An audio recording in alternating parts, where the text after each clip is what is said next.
What's up, you guys? Sean Ross Sapp. It is October 16th, 2021. It is a Saturday, and we're here to review AEW Dynamite, a really good show. It wasn't the only show today. We had Grapsody today, kicked all kinds of ass. Last night, we had a Rampage and SmackDown review that covered some head-to-head, but we're here to talk about Dynamite. We also dropped an interview with Juice Robinson of New Japan, who does not do a lot of interviews and does not have social media. So listen to him scream about why he doesn't have social media, talking about how he doesn't need to promote that he eats a ham sandwich and goes to the gym. It made an awful lot of sense, actually. But Alex Pawlowski is joining us, and you know I can segue from New Japan interview with Juice Robinson there into the fact that a personal favorite of yours, old Buddy Murphy, heading to New Japan, Alex. I'm really looking forward to seeing what he can do in that kind of setting, because that guy can lay it in thick and stiff, and I can't wait to see what he can do with guys who are like, yeah, absolutely, hit me as hard as you can.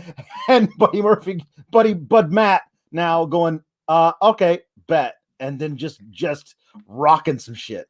If there's anything we like, it's people who can lay it in thick and stiff. It's true. Kind of like this beautiful podcast frame we have. Robert DeFelice has the night off. He'll be back. Don't worry. We didn't kill him off or anything like that. Leave a thumbs up if you're watching on youtube.com/Fightful. I have a ton of interviews dropping over the next week. Juice Robinson yesterday.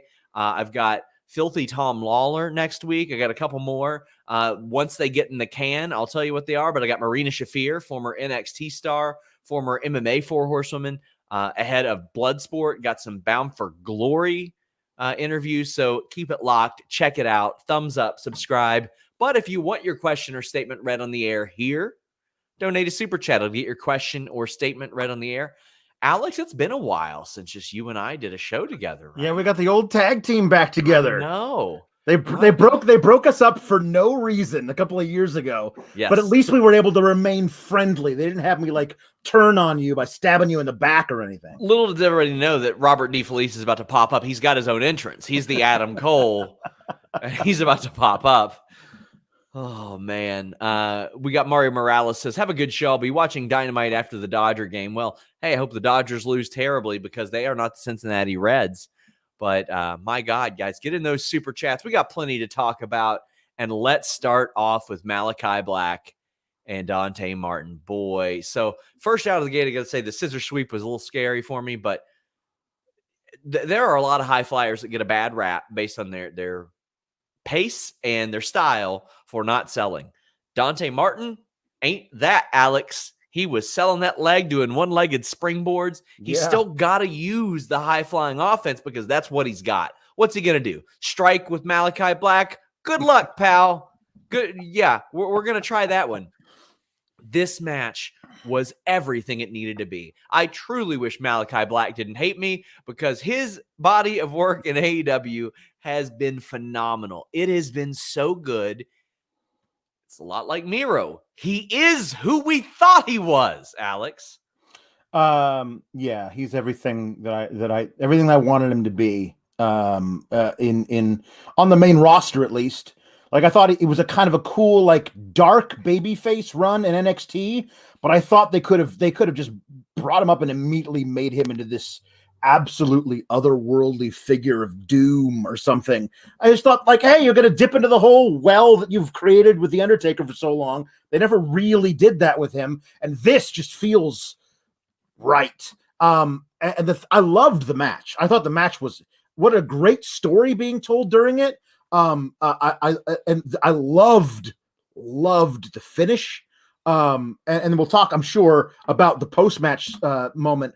But like the match itself, as you said, Dante needed to sell the entire time for the match story to work, and he did. That's like, not only is it usually high flyers forget to do that kind of stuff because they need to be able to use their legs to do all of their moves, so they forget to like, oh, I should be injured while doing this, because how would you actually do the move if you're injured? Well, that's the point. Dante couldn't do his stuff because his leg was injured, and he played that part. And if he doesn't play the part that way, the match doesn't work because that's how it's got to be told. And I loved it. And you might not know it by watching tonight's UFC card, but most fights are fast paced. Like you don't have time to sell, so to speak. And Right. I like implementing that into things. Oscar Villanueva says, would love Dante to join the House of Black and become Malakai's protege. Oh, buddy, I like what he's headed for right now, because when he loses, after all of that great work that we saw, and this is such a good match. And Alex, this is where AEW stands out above so many others. You see Dante Martin, you see Lee Moriarty, you see Daniel Garcia. I wouldn't put Wheeler Yuta in there tonight among these guys where, but usually these guys are getting over by losing because bigger things are happening for them. 2.0 as well. Bigger things are going to happen for them. You saw it happen with Red Velvet. She emerged, she came out the other side a lot better. And after this match, it's just a little subtle. Well, it wasn't subtle. It wasn't subtle at all. Malakai Black nodded at him, but it is a little thing. He showed that respect, and that carries something with the way that Malakai Black is booked. And I say it's a little thing, but it's not subtle because commentary mentioned it, and you do that. You do that. Lio Rush, on the other hand, is looking on disappointed. He's like, nah, you can do better. I loved this post-match. I thought this was excellent. The finish of him trying to do, like you said, like a one-legged springboard off the top rope and just like getting off and go like, I can't do anything off of this. I'm just going to try and land and do something. And Black selling the ribs for moving, away from him. And Dante just not realizing he can snap off that kick like that. Like he doesn't need any wind up to do it. And he got kicked full on in the temple and went down. And I loved the moment of Black going and just waiting for it and walking over to him and pinning him because the guy was knocked out. Like that was it. But it was that moment of like, this little bastard almost got me. It was the Brett to 1-2-3 Kid when 1-2-3 Kid hit him with the arm drag. And Brett just looks off. It's like, okay. I love it. And this Malakai Black was always capable of that. Oh, yeah. Always. So Malakai Black, we talked about this a little bit. Like Malakai Black is selling an eye injury he got a year and a half ago in a different company. Like he's decided my entire career is one long through line, and I'm going to play all of those chapters. And that seems to be the case with much of AEW. I don't know if that's a concentrated effort on their part or Tony's part. Right. By the way, I'm trying to nail down an interview with Tony ahead of Full Gear. We'll see how that goes. Yeah. But like that's something I want to ask him. Like it seems like, I mean, quite frankly, they followed up on it more than WWE did. Right. By the best thing about, speaking of following up, the best thing about that little nod is it might be nothing except Malakai Black putting over the Kid in a loss. Or it might lead to something really important a few months down the road. And the thing about it is I trust AEW completely to figure out which of those two things it is and then play it right down every note perfectly. Really, really like that. Cliff Beard says, put Damo in the House of Black, please. I don't know. I kind of want to see how his work is outside of WWE and see like what kind of fit there is there. But later on, Lio Rush is with Dante, and he's like, you got a new tag team partner. It's me. That's not going to make Darius all that happy about it. Exactly. Yeah. Darius, who's been sitting at home while his brother has been getting praised, but losing all the time. There's so many moving parts here. And you guys may have heard me mention this in some of my interviews in the past, but when I first met or spoke to Lio Rush, I was reporting on the heat he had, and I was reaching out to him.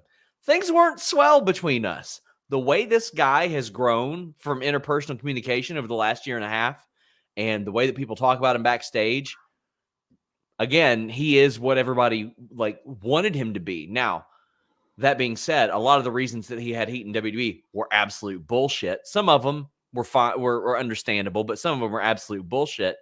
But this guy, when I would ask veterans, I'm like, oh, so what's the deal with Lio Rush? And somebody, a respected veteran, said to me, he is exactly as good as he thinks he is. He knows how good he is. And it's difficult sometimes to give somebody advice when they are exactly as good as they say they are and they believe they are at talking, at wrestling, at cutting promos, at managing.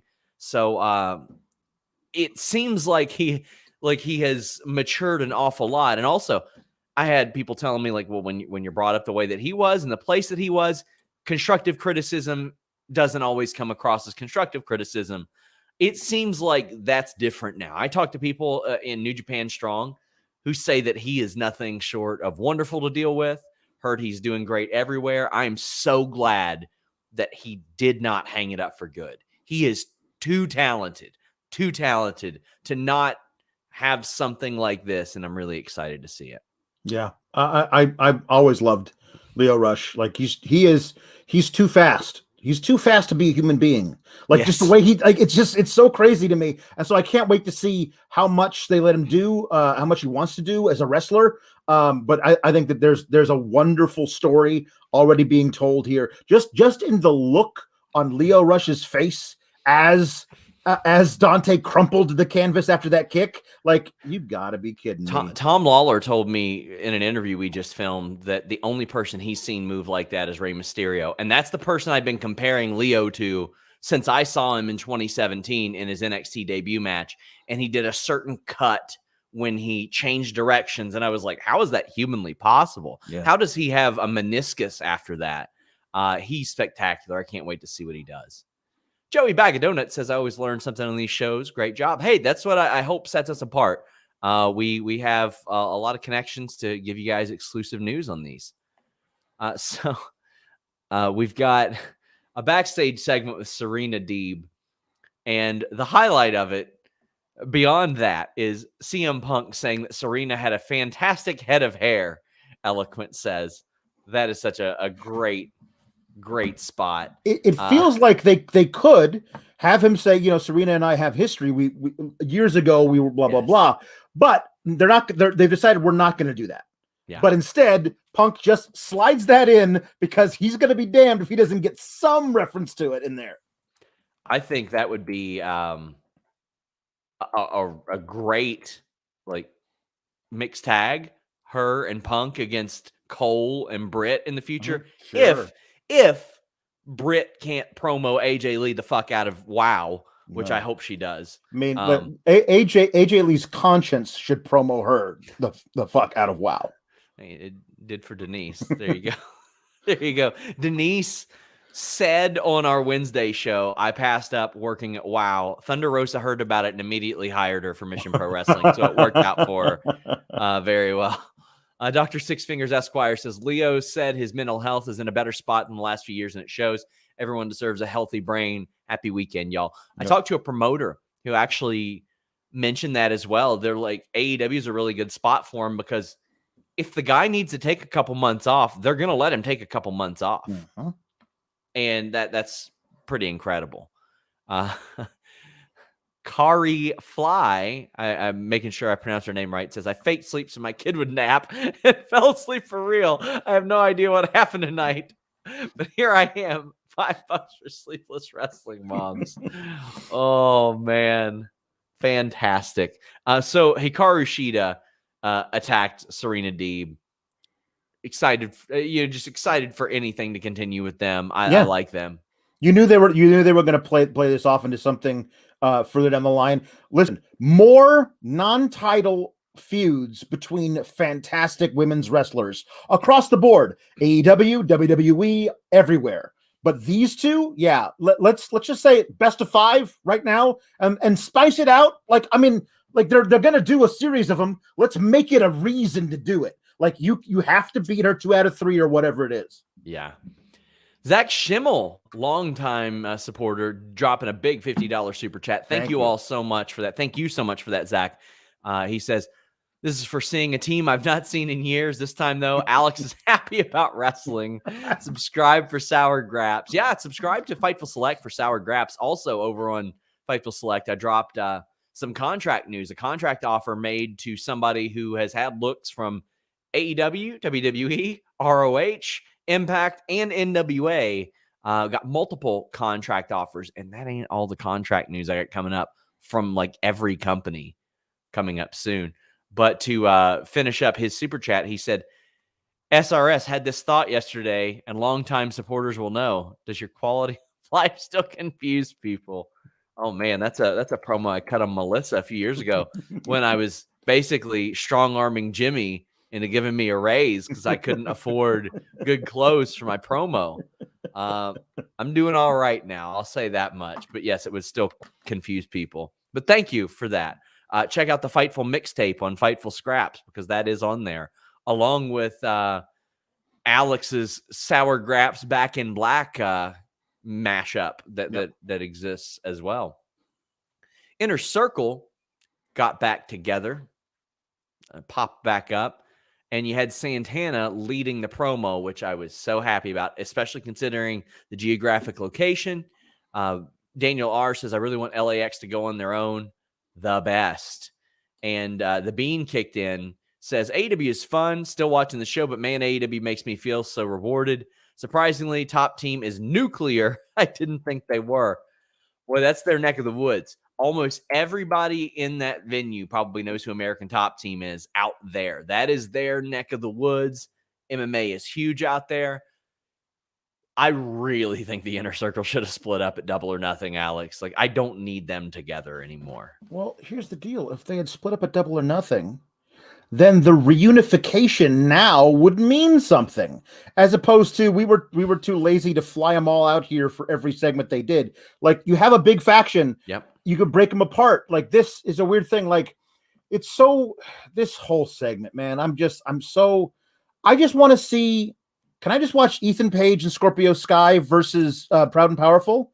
Can I just watch that match? Can we get rid of all the other crap and just do that? Or Ethan Page or Scorpio Sky versus Sammy Guevara for the TNT Championship. Can we do that? I don't need anybody else involved in this because I do not like any of them.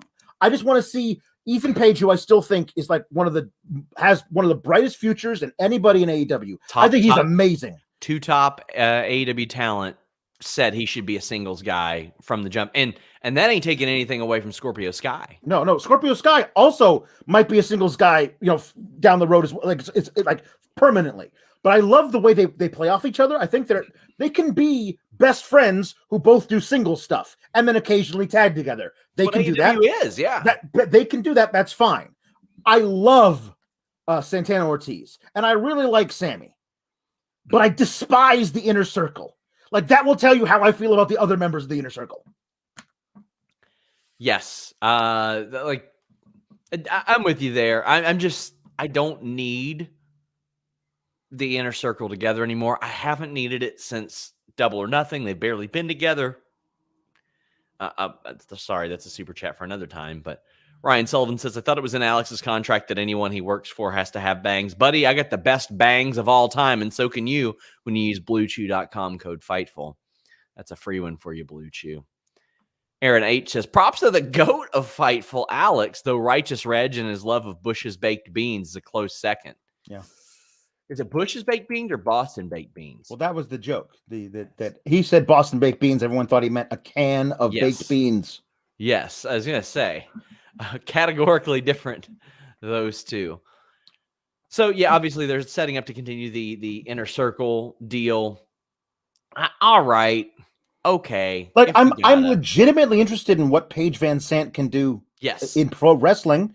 But so far, all it is make throat slitting gestures and point at people. And then, honestly, what I did love, I love that when people distract somebody by literally saying, I'm distracting you. Like, she got up on the apron during Rampage and said, I'm getting up on the apron. I'm going to come in there. If you don't stop me, I'm going to come into that ring. And they had to stop her because she said it. It's so elementary. Cliff Beard says, I love the crowds booing the hell out of Lambert so much it's hard to hear what he's saying. Alex, what does Tony D think of Jericho? Listen, this guy, Chris Jericho, where the hell is he from? Winnipeg? What the hell is that? Like Antarctica? Forget about it. Like, this guy, he can go home. But I do like the Proud and Powerful because I myself, Tony D, am proud and powerful. Every single show, I forget that you are a trained actor. Every single show. Well, we got a title change on this show. The AAA Tag Team Champions are now held by Los Superanas. Alex. This is so it was a masked, a surprise masked team. And there were some people that didn't like that CM Punk brought up that he knew it was FTR. I loved that he brought up that he knew it was FTR because, duh.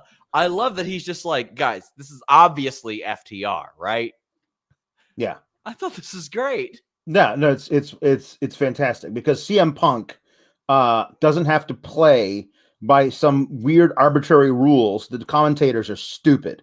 Who Mace and T-Bar? Who are they? We've never seen them before. No, these guys are off. They have the same right body types, the way they move. No, that's FTR. And the thing about it is, if they kept the masks on for the entire match, and the ruse was supposed to continue forward into multiple episodes, then I could be okay with like you being upset that CM Punk spoiled the surprise. But the whole point was they were going to get unmasked like Scooby-Doo villains during the match and go like, if it wasn't for you meddling kids, we would have gotten away with it. They are the Scooby-Doo villains of AEW for sure too. Because they hate the flips, they hate the fun, they don't like all that stuff. They are the crotchety old men. I love that Punk's final exhibit, when he was presenting to the judge, he was JR, presenting to the judge, this is why I think they're FTR. Well, look at them. They haven't done a single flip yet. Yes. And then JR was like, oh, you're right.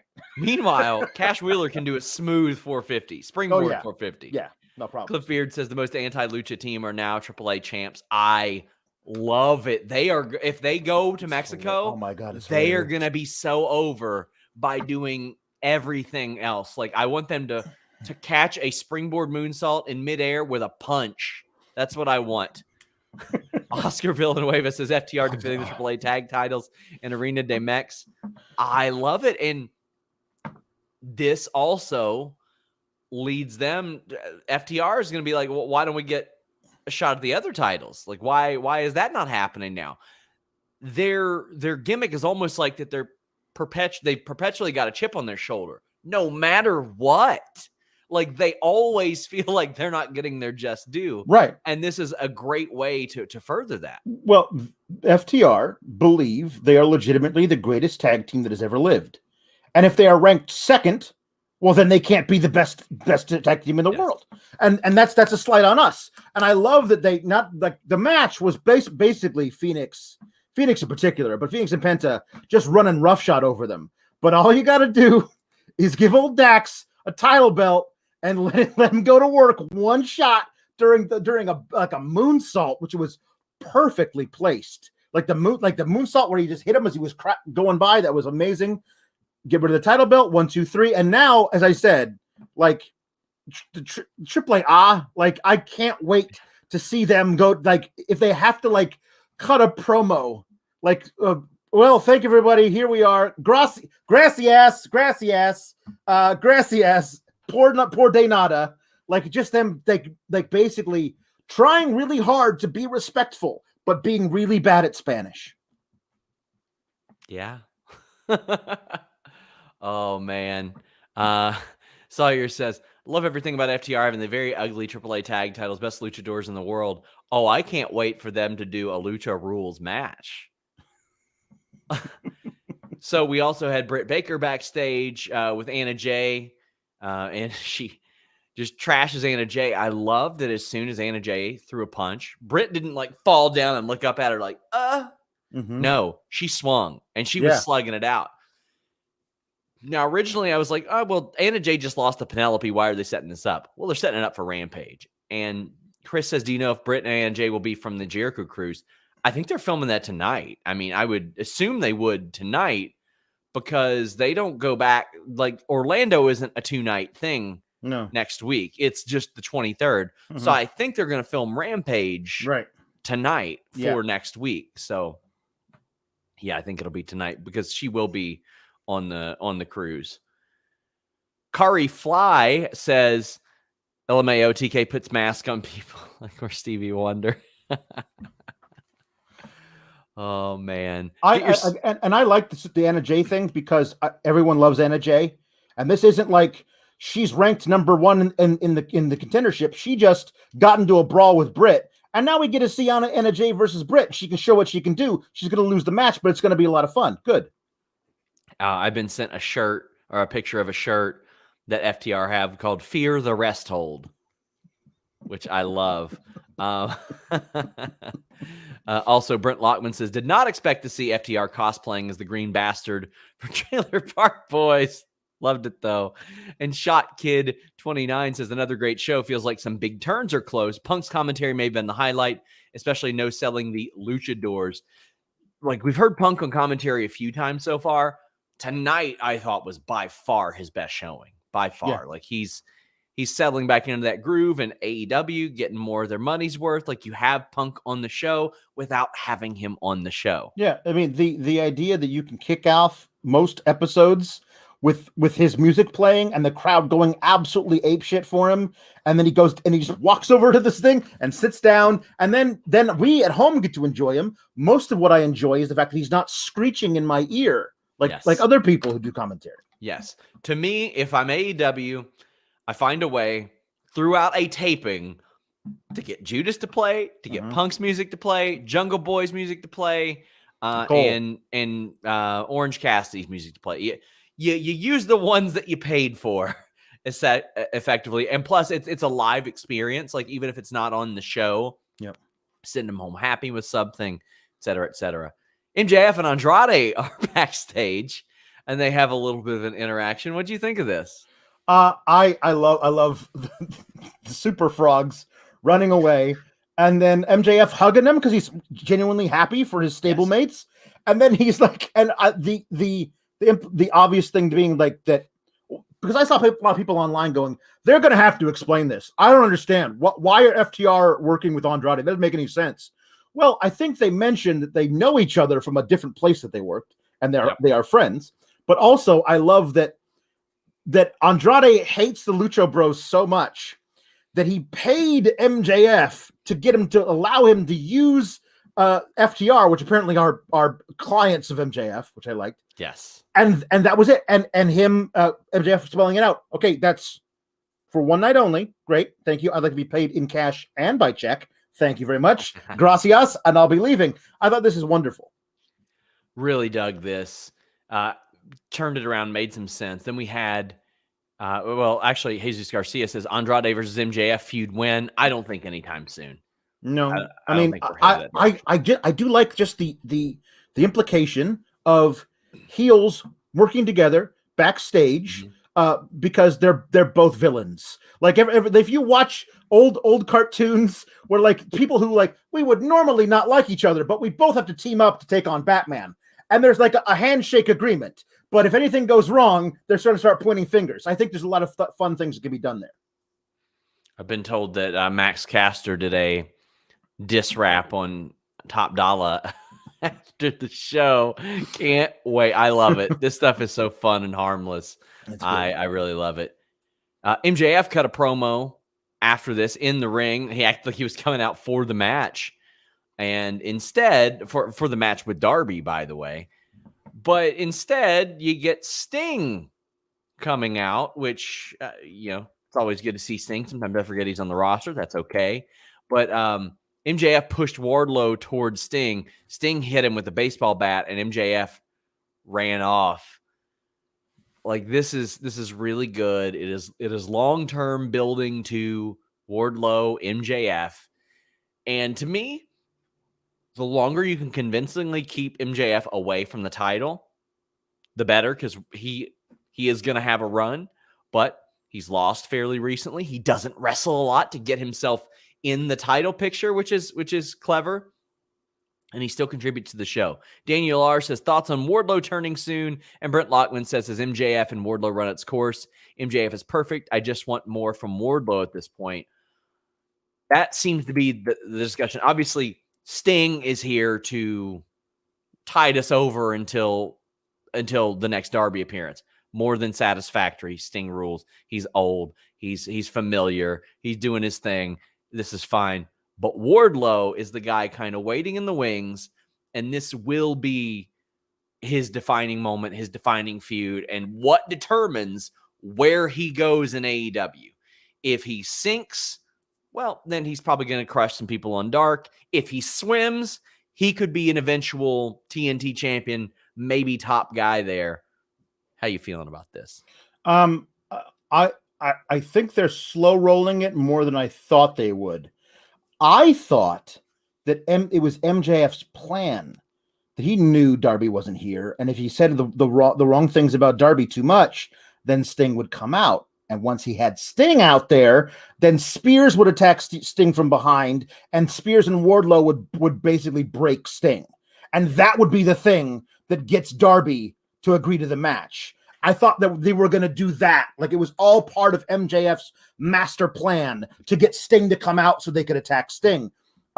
This then, now, maybe next week we get something like that with we have like a Sting versus MJF's choice or whatever. We could do that. But I really, really, really want Wardlow like breaking Sting to get Darby to agree to the match with MJF. It's right there, and it would help put over both Wardlow and whoever wins that Darby and MJF match. And we know, because it's AEW, whoever loses that Darby and MJF match is also going to be put over, because they figure out a way to make people look good in losses.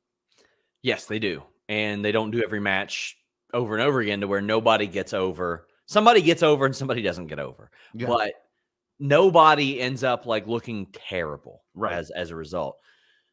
And I've had multiple super chats over the last couple of weeks that say, do you think we'll ever see another 2-year storyline like we are at a Hangman Page? Right here, we're seeing it right now. Wardlow and MJF.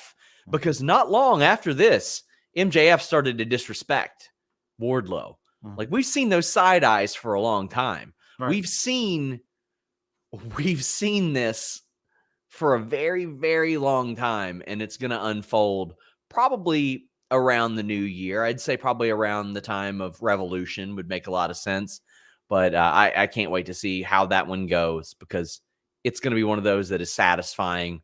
Either it's going to be really satisfying and Wardlow will do really great, or it won't live up to expectations and Wardlow will have to overcome that, because MJF's doing his part so far. Sawyer says, speaking of commentary not being idiots, Shivani screaming about MJF is so great. Yes, Shivani does hate him. I did appreciate like last week when they were all wearing ski masks and beat up Darby, but we all knew that's who it was. Yes. Why were they wearing ski masks? It was also MJF could have plausible deniability during this promo, which I thought was totally worth it. Plausible deniability goes a long way. Kari Fly says, MJF, Darby, and Tarzan or Jungle Boy pillar triple threat match. I mean, go for all four of them. Like, I think that now that that's been established that they are the four pillars, you got to do that match eventually. And AEW doesn't do a ton of matches like that. So the more that they do them, I think that adds a little bit. Moxley beat the brakes off of Wheeler Yuta. Now, when this happened, I thought, this didn't need to happen to Wheeler Yuta. It could have been anybody else.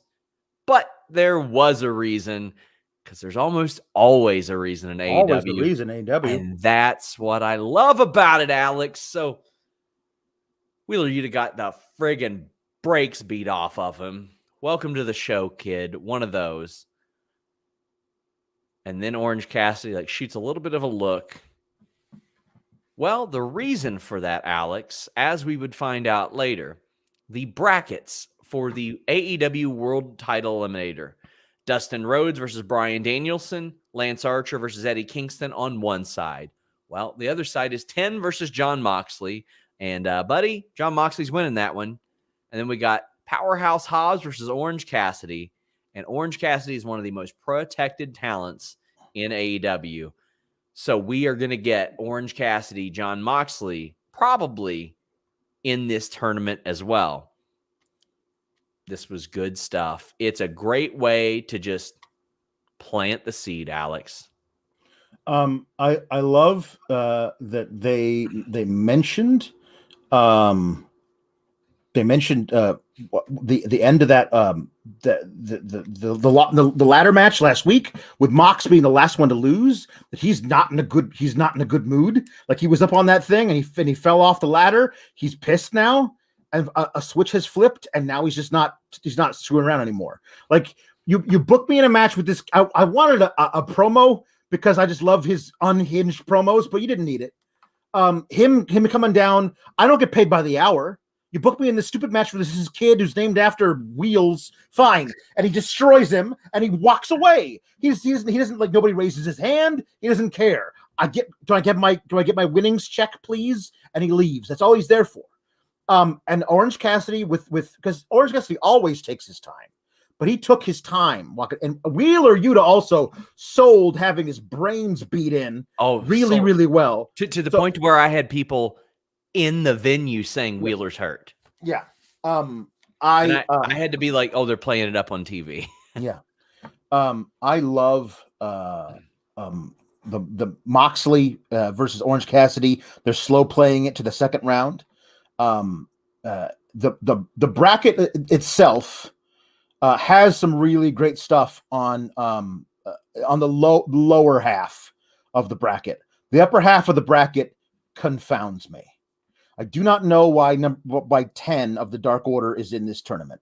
I do not know why Dustin Rhodes is in this tournament. Why isn't Adam Cole in this tournament? Like if this should be the best people you have all fighting each other for a shot at the title, I don't understand why 10 and Dustin Rhodes are in the tournament to have foregone conclusion losses. You have too many good talents in AEW.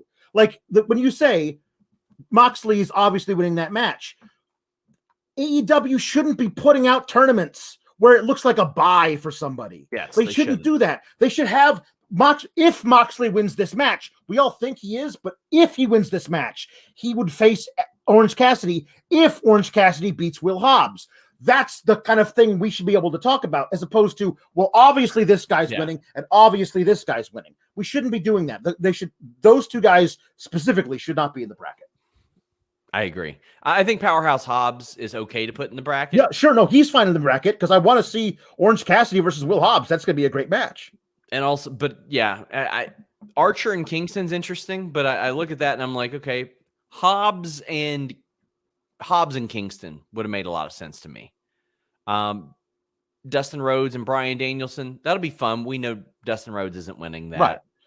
And I want to see Bryan Danielson versus either Lance Archer or Eddie Kingston, and I don't know who they're gonna pick to face Bryan Danielson. And I want to see him. I want to see him face Dustin Rhodes. Honestly, well, sure. I'm excited to see that.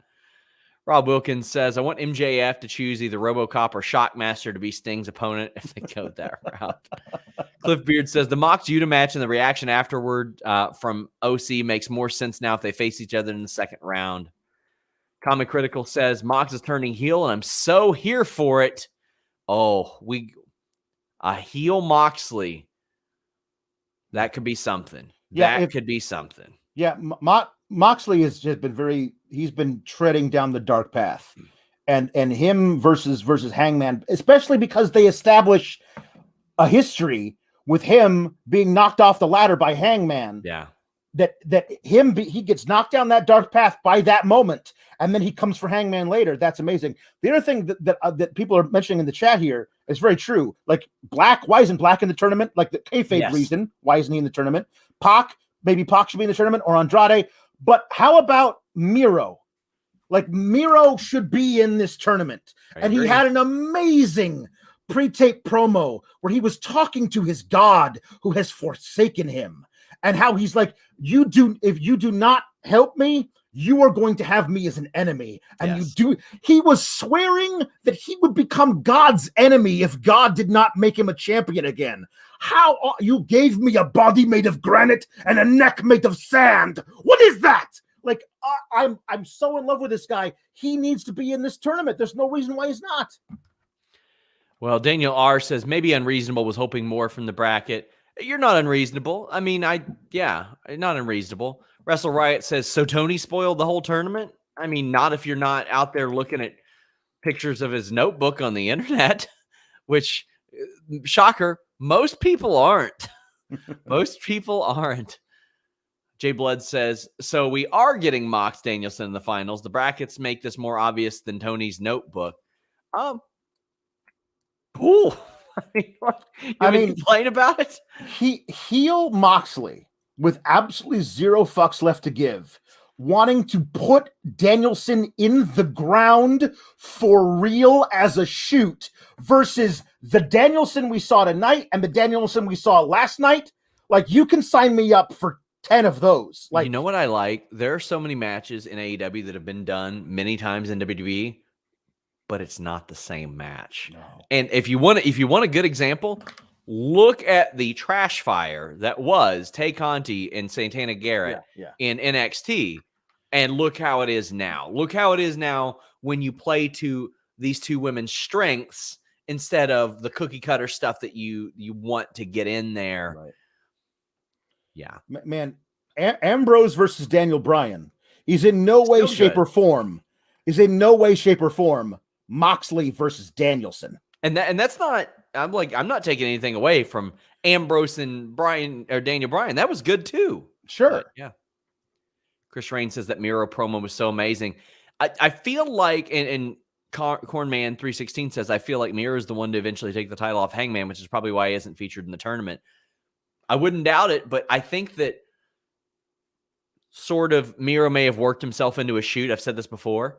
He's so good at those 30-second minute promos that they rely on that for him. Yeah, and they could have easily put something in the promo about I'm going home to my wife now, but I will be back. Like something like that. And then when he comes back, like that's where he went. But this is like he's like, I can't go home to her, he said in the promo. Got some more super chats. Kari Fly says, heel Moxley versus Hangman for the title. Banger. Jay Blood says, loved Mox wrecking Yuta. It was treated seriously. A company that doesn't let enough moments breathe did by showing Cassidy see that what Mox did. They are getting better at that. And fortunately, they're getting better at that. It's just, it's something they had to work on. And it seems like they finally are. And good. And I had somebody say, oh, no, Bryan versus Ambrose wasn't good. Well, not that like 7 times they did a DQ, because I covered it. I remember on like SmackDown, they did a DQ. And then I was at a live event where they did a DQ. But they had a match on Raw, I feel like, in 2013 that I thought was pretty damn good. They had 2 of them, because, you know, it's WWE. They got to do at least 2 of them that I thought were pretty damn good. What else we got here? Kari Fly says, Suzuki versus Bryan versus heel Mox. Want to see a dead body? If you run that match, you're going to see 2 dead bodies, because only one of them's coming out of that match alive. Well, if you don't want your penis to look like a dead body, use Manscaped. Use the code Fightful. Their 4th generation performance package absolutely changed the grooming game with their refined body wash to round out your hygiene routine. Join the 2 million men worldwide who trust Manscaped for their shower time routine by going to manscaped.com for 20% off plus free shipping with the code Fightful. Have you smelled that beautiful body wash? Well, you know what? Alex is going to, because they're going to send him some of it very soon. Myself too. So we will report back, but I've been told it's fantastic. You and your boys will be oh so fresh and clean when you start off your self-care routine with the ultimate body wash. And you know what? You're not going to look like your wiener's been through an exploding barbed wire death match. Actually, it might look like it was through AEW's. Safe, no explosions, nothing like that. Because of their Lawnmower 4.0 trimmer, their Weed Whacker ear and nose hair trimmer, their Crop Preserver ball deodorant, the Crop Reviver toner, the Performance Boxer briefs, the travel bag to hold your goodies. That trimmer is badass. It's got the skin-safe technology, so you don't bust open your ball sack. It's got a 7,000 RPM motor, multifunction on-off switch, travel lock, and a 4,000K LED spotlight. You know the drill. They got that 9,000 RPM motor with the Weed Whacker. You don't want nose hairs, ears hair, all that crap. And they got those great liquid formulations too, plus the body wash. Get 20% off plus free shipping with the code Fightful at manscaped.com. That's 20% off plus free shipping with the code Fightful at Manscaped. Hit them up at Manscaped on Twitter. Let them know you heard about them from us. Do we even have the thing? Yeah, there we go. Look at that. Manscaped.com, code Fightful. I should have thrown that up there earlier. It is actually a condition in my new contract. I'm sorry, Jimmy. But there we are. Stu Plexer says, love tonight's show, but how do you not have Pac, Andrade, Black Miro in the Eliminator tournament? I need you guys to, I get you need guys in there to lose, but you also need some real world title challengers. Every one of these guys should be pissed off they're not in it. Mm-hmm.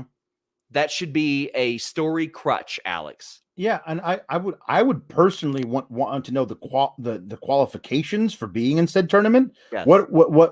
How was the tournament chosen? Like these bracketologists who's on the selection committee who picks, like, did Dustin Rhodes win one of those crazy like lower conferences? Like he was like 9-22 during the regular season, but put together 3 or 4 consecutive victories in the conference tournament, and he's got to get in, I guess. Just tell me some of it was a random draw, for the love of God. Like if that's what you got to do, it's better than not explaining it at all. Bam says, what if Mox wins the tournament in the main event of Full Gear? He attacks Hangman because he needs to be the one to beat Kenny for the 1 year. You can't avoid the slam dunk of Hangman Page. And let's talk about the slam dunk of Hangman Page. Daniel R says, I critique a lot, but Page's promo was near perfect. J Blood says, my God, Hangman Page, cowboy shit mission statement was so human and so him. Great to save the venom for Kenny and the face-to-face to come. It helps when your audience wants everything that's out there to succeed, but it helps when you can actually cut babyface promos. And everybody knew why he was gone. Tony Khan told me on the record. I mean, it was rumored he was gone for the birth of his child, but there's a certain level of charm, Alex, applied, because over the last few years, especially in WWE, we've seen a lot more family-based storylines. Like everything Goldberg does is about his damn family, everything. And for some people, they can relate to that. But everybody knew what Hangman Page gave up in order to be at home with his child. Yeah. They knew what he passed on. He passed on the biggest moment maybe in AEW history, because we didn't know about Bryan. We didn't know about Cole. And at the time, Punk hadn't debuted yet. He passed on that, and he said, I got to be home with my kid. I got to be home with my wife. And there is just a remarkable amount of charm to that. That is a babyface move if I've ever seen it. And he said as much. He's like, cowboy shit is taking some time off, being with your kid. God, this was good. This was such a great babyface promo. It was near perfect. I think Hangman has kind of been able to the luxury of being able to rest on his laurels of being just super over with the crowd, and whatever he does, they're going to eat up. And B, he played that character of the lovable drunk so well for so many months. And this was the first time I really thought that I was watching Adam and not Hangman. And it was really cool to watch that whole thing where what a wonderful story he built from the beginning, saying, I'm going to beat Jericho. I'm going to be the first champion. And I failed at that. And you could tell he was feeling the failure in that moment. And the whole promo, all the stories, talking about how that moment where he said, I put not only my title shot on the line, but the title shot of all my friends, the people who had my back when nobody else did. I put their title shot on the line, and I failed them as much as I failed myself. All these chapters of his story he told in this promo without being way too obvious about it. And then he gets to the end. He says, now you all believe in me, and I believe in myself for the first time too. And how just down to earth and real it felt. It was honestly, it was really profound. Like, because I felt like I've been watching Hangman for a year, and I love Hangman, and he was Adam talking about cowboy shit and what that means to him. Not Hangman's cowboy shit, but Adam's cowboy shit. Like, that feels real to me. And I love how they've perfectly handled this character through this entire time, and they're going to pay it off in the only way they can, perfectly. It just so good. Chris says the part about going home for his kid's birthday that really got me. Tops it off with "You Still Believe in Me." Wonderful. It was such a perfect babyface promo, and quite frankly, an era where it ain't easy to cut babyface promos. Sawyer says, for a second, I thought the crowd wasn't into Page's promo because there were some awkward silences. Then I realized it was reverence. They wanted to listen. That's right. We wanted to hear from him. We wanted to know what the man had to say. Not only that, we had to wait like an extra 3 or 4 days this time after he came back to find out what he was going to say. And it was so good. It was so good. Valab says, just want to say Hangman is still not confident enough to say he'll be champion. I want him to have a little bit of that doubt. And then, like, in the week ahead or so, I wanted to be like, no, I can do this shit. And then we got Dark Order backstage, and they're mentioning this too. They lead into their match with the Superkliq. To me, it's got to end with them hoisting up Hangman Page, them helping him, just keeping the Elite away, and them hoisting him up at the show named after him. Yes. Jesus, man. Like, we see it coming from a mile away, and I just know it's still going to be good.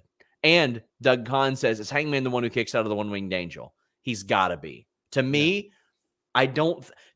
here's why you protect a move so long. Yes. That way, when somebody finally kicks out of it, it's a big deal. Now, that being said, if somebody kicks out of the end of days next week on SmackDown, I'm going to go, that's stupid. You build to it.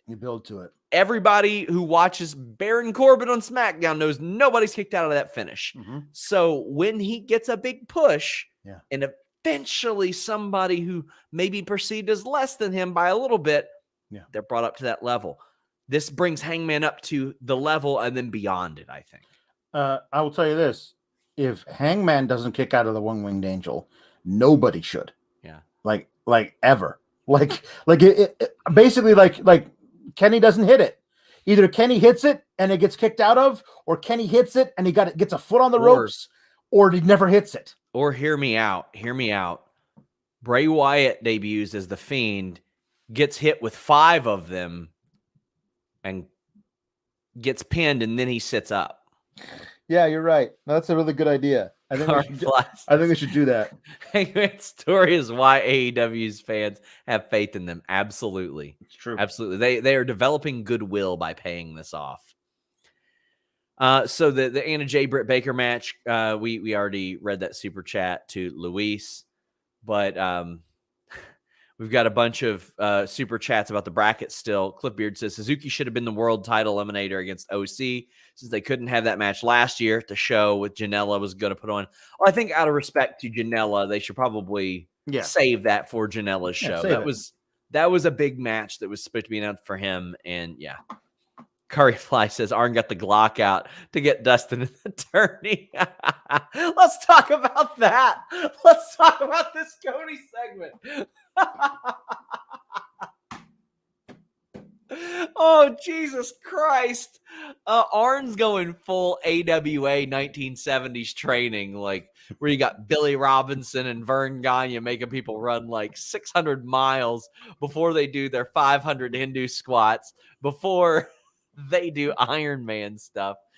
Oh, and then he's cutting a promo at him. He's like, Malakai Black deserves what he's gonna get. This is very old school, like, but modern, sort of like Red Velvet being like, Cody, you're a bitch. Like, I dig this. This is good stuff to me. I liked them showing him the photo of the American Dream, Dusty Rhodes, and Arn Anderson saying, "Do you think any of the kids in the audience that night were upset because I got 30 stitches in my head? No, because I had it coming. I never thought I'd say that, but I had it coming that night. And Malakai Black has it coming too. I'm interested in this only so far as Cody still gets his ass kicked next week. Yeah. Because you've built up like tonight's match, Malakai versus Dante, showed we have a whole story to tell of Malakai outside of the realm of this thing he's been involved in since he got here. I wasn't on the show. We didn't talk about it, but there was a Rampage promo that he cut after he beat Cody the last time, where he said, "Nightmare Family, I've grown tired of you. I'm done with you. Like he said, I've grown weary of you all, and I'm moving on." And I thought that's the best thing I've ever, because I hate feuds that go on forever. He proved what he needed to prove. This match next week doesn't prove anything, because even if Cody beats him, well, Malakai beat him 2 times before that. So Malakai should beat Cody anyway, and that should send Cody way off the rails. This promo, this segment was fine and everything, but you do not sacrifice what you have built with Malakai just to get Cody a vanity win. You can't do that. He's got to lose next week, or it doesn't. To me, I'm out on it. Guys, a reminder, FightfulMag.com. Check out the newest edition of Fightful Magazine. CM Punk is the cover story. Stories on John Cena, Thunder Rosa, the Thunderdome, Fire Pro Wrestling, Brian Lee. Check it out at FightfulMag.com. We had 813 Car Guy saying, I thought the bracket was going to be a wild one when they ended the show with it. I missed the day of wrestling shows ending in absolute chaos. I think we're going to see a couple in the coming days. I think, or in the coming weeks. Zach Schimmel says, can we get Page and Cole before Full Gear? I think Cole losing to Page can help build this, or is that something we save for later? Oh, that's something we save for later. Got to save that. They've got too much history for it to be like a thing building to a Kenny match. It's got to be its own deal where like Cole and Hangman have too much history. They got to build that. I agree. I think Miro is the one to eventually take it off of Hangman. But there's nothing to say you can't run a cool heel Moxley versus Hangman and Hangman versus Cole as old friends reunited, because Cole wasn't here for the rest of the Elite betraying Hangman. He wasn't part of that. So like there's a story they can tell between those two guys that is separate from the rest of the whole Elite drama. I love it. Yeah, Hangman and Adam Cole teamed together several times. They had several matches together. They've got plenty of history. I mean, they were Bullet Club members together. I'm excited to see what they pull out for that as well. Clipbeard says, I have no problem with them doing a third match and even Cody winning it if it was done from like 8 months from now. Let the story sleep for a bit. I agree. Yeah, I agree. Malakai Black should be like, you don't deserve a match with me. I beat you twice. R. Dickinson says, this episode was so uniquely AEW early 2020 vibes. Yes, it was. It was. I mean, they did the back-to-back nights here. I mean, they'll have 3 shows in the same town effectively with Rampage. And I'm sure they filmed some dark stuff as well. Get your super chats in, guys, by the way. We've got a few more segments left, but also leave a thumbs up if you are watching on youtube.com/Fightful. Kiera Hogan versus Penelope Ford. Penelope Ford got the win. There's a very comical moment where CM Punk goes, a little on the nose, but is Kiera related? And then Excalibur goes, oh, to the golfer Ben Hogan? No. I love that he said, apologies if this has been asked before. Yes. But is Kiera Hogan related to... No, I thought it was amazing. Yeah. Penelope picks up the win. They're trying to keep Penelope relevant while also being like, well, you know the path because Tay Conchi's done it and Anna Jay's done it. You face one, you face the other, then you face both. And that's what Ruby's going through right now. Mm-hmm. And as I said last night, Tony Khan was on a media call saying, well, I brought in 2.0 because that can't always be the wingmen. Well, now it's never the wingmen. The wingmen are never in that spot, and it's always 2.0. And now it already seems like it's always going to be Penelope and the bunny. Yeah, they've got a whole host of women on that roster that are languishing, I think, over on Dark and Elevation. I love Swole. I love Diamante. I feel like those two need to be on Dynamite, like at least occasionally. I mean, they're great. Like we can put them on Rampage, do something with them. They're both amazing. They should be doing that. Like Swole's got a victory over Britt Baker under her belt. Build a story to that. Like build a story about how I beat you before. Barely I'll beat you again, and I'm gonna take that title from you when I do. There's no reason you have to keep recycling the same 5 or 6 women. Like leave that to the other guys. Completely agree. John Catanzaro says Bray shows up and teaches Cody to be evil in a Firefly Funhouse match. I don't know how well that works. I don't like the lore. I want to keep the lore away from AEW. I think that Bray Wyatt is very talented, but the lore can be somewhere else. Right. Listen, I think A, they were joking, and B, I would love to see just for the shits and giggles of Bray Wyatt taking Cody Rhodes through his whole career and would be funny and staying a little too long in the Stardust realm. Like so that's just we're gonna do more Stardust stuff because I know you love it. Oh, I think it'd be very entertaining. It's just also a slippery slope. Yeah. Once you get started. That is true. Kari Fly says Mob Boss Arn telling Cody he has no balls weekly. Well, Lucha Express had an interview backstage. And they made fun of the power bomb, which I loved. Or it was the Jurassic Express. Thank you to our moderator for putting Lucha Express in there. But Jurassic Express had they made fun of the power bomb, which I liked, and then they got attacked backstage, and they did the power bomb right this time. Like there's 2 ways of handling that botch on Dynamite last week, or whenever it was. One is you do tonight, where you actually come back and prove that you can do the move right. You do it on the big guy, put him through a table backstage. The other way is you do the beginning of BTE, which is one of the funniest things I've ever seen in my life. So either way works. They did both. Perfect. Well, then we went to Superkliq, Dark Order. At one point, Uno used Sacco. Oh, it was they lost one of the I forget which one it was. Jackson's lost his shoe, and then he lost his sock, and Uno's like, why not? And he just puts it on. It's just so great where he considered not doing it, and they said, you know what, screw it, YOLO, let's get this thing done, and it was beautiful. Great match. I loved the spot where the Young Bucks are supposed to kiss Adam Cole on the cheek, but instead it's Reynolds and Silver. Cole is such a fantastic comedic actor. Like that moment where he's being kissed and he's doing the thing where he smiles big or whatever, but then there's a moment where he's like, something's wrong here. And it felt like he was doing like, well, that's not Matt and Nick's aftershave. Who is this? Like it was just this wonderful, like there had to be a moment where he's like, hey, it feels like I'm being kissed by 2 different men. He almost turned into a kiss on the lips from John Silver too. He almost got Bugs Bunny Elmer fudded right there. Oh boy. Cliff Beard says Bucks and Omega doing the Shield Bomb was great.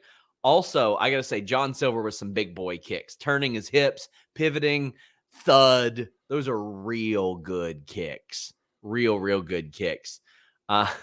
There were times I thought the Dark Order was going to manage to pull it off, but this was such a good, fast-paced match. Kari Fly says his name is Tarzan Sean. Look at him; he's Tarzan, not Jungle Boy.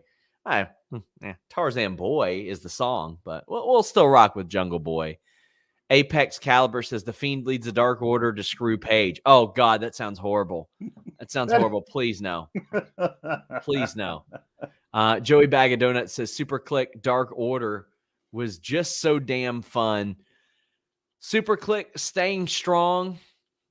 Right move in my opinion. And Adam Cole getting pinfall victories in 6-mans and tag matches, whatever. Just keep him looking strong, being great. He's super over, and you can save his first loss in AEW for somebody really special. Honestly, the three people, there may be four people I think should beat Cole for his first time: Danielson, Page, Punk, or Omega. Those are the only four I see that should beat Cole.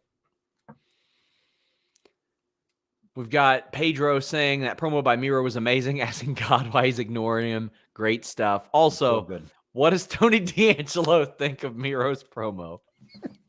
Listen, I mean, I was raised Catholic myself, so far be it from me to try and anger a vengeful God. You know what I'm saying? I got enough guilt as it is over here. But you, big man, you do whatever you feel like, because I can't knock you, man. You got a really hot wife. Hey, we talked about how Malakai plays into the old like storylines and retcons them. Miro did too. Yeah. You see what happened to me when my wife came to work with me type of thing. Yeah. And then playing it up. Oh, love it. Love that stuff. He's so good at that too. Get in your super chats, guys. We are heading down the home stretch. Sawyer says, in BTE canon, Cole still likes Hangman, and they've yet to cross paths in AEW. So much potential for so many places to go. That they're very smart about this. They're very cognizant about this. They keep them away from each other. Cole hasn't crossed paths with Bobby Fish yet either. Like, there are a whole lot of people that you don't know if Cole's going to get along with them or not. I mean, you know that he's not getting along with Dark Order because they keep making him terrible pitches on BTE. But, yeah, oh, God. How does Pete Dunne feel about Danielson? By the way, Pete Dunne, who we broke the news on Fightful Select, both that his contract was coming up and that he signed a new contract. Please subscribe to FightfulSelect.com. I don't care. I'm not Pete Dunne. I don't care. But someday I would like to fight Bryan Danielson and break his fingers. But I don't care. I'm Pete Dunne. I don't care. Well, the main event, Bryan Danielson, Bobby Fish. Let me tell you, as a catch wrestling nerd and an MMA nerd, seeing Bryan Danielson work over the knee and then go to a heel hook, which destroys your knee, by the way, is so good. Now, I love this for many reasons. I dropped an interview with EC3 a couple weeks ago. I don't know if you guys remember, but when EC3 is Derek Bateman and Bryan Danielson were the best thing on like NXT TV like a decade ago, Bryan Danielson was teaching him a submission. He was teaching him how to do a heel hook that he uses now. And when EC3 tried to do it to him and was getting ridiculous and going, submission, submission, he kicked him in the head. Well, this summer, EC3 was in one of those holds and kicked his opponent in the head, just as Bryan Danielson did to him. Now we're seeing Bryan Danielson use it like often. We're seeing him use cattle mutilation often. This match was so good. Brent Lockman. We'll never tire of hearing Red Dragon's theme. So cool they managed to get that for Fish. If you would have asked me a week ago, what's Red Dragon's theme? I would have been like, I don't know. I can't remember. But then when that music hits, I'm like, oh yeah, I do remember it.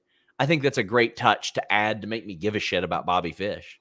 Yeah, and it just makes me long for whatever day it is that O'Reilly's contract is up, so he can stop. To find out. So he can stop teaming with Von Wagner and start teaming with Bobby Fish again, because that would be amazing. Wagner. Oh boy. Well, this match was awesome. We knew it was going to be awesome. This is the style that we've wanted to watch Bryan Danielson work for a very, very long time. Option Zero says September is too late, or September is late to start building a resume, but with AEW schedule and roster, can Danielson get into the Wrestler of the Year mix? Possibly. I mean, I would have to take a look at like how everything has panned out so far. I'd have to take it's hard to put me on the spot for that one, but I think it's possible. But he missed like half a year. Yeah. So I mean that's pretty tough. Oscar says, just some coin hoping the tall Dong Lord closes the show with Alex saying, keep cool, gabagool. You should spell that Ghoul because it's Halloween. Halloween, yeah. Halloween. Kari Fly says, Mira's returning with Lana, calling it now. I could think of worse things. It seems like she manages to get over all the time. And apparently she owns the name. Yeah. She says she owns the name, which we have seen quite a bit of, Alex, to some degree.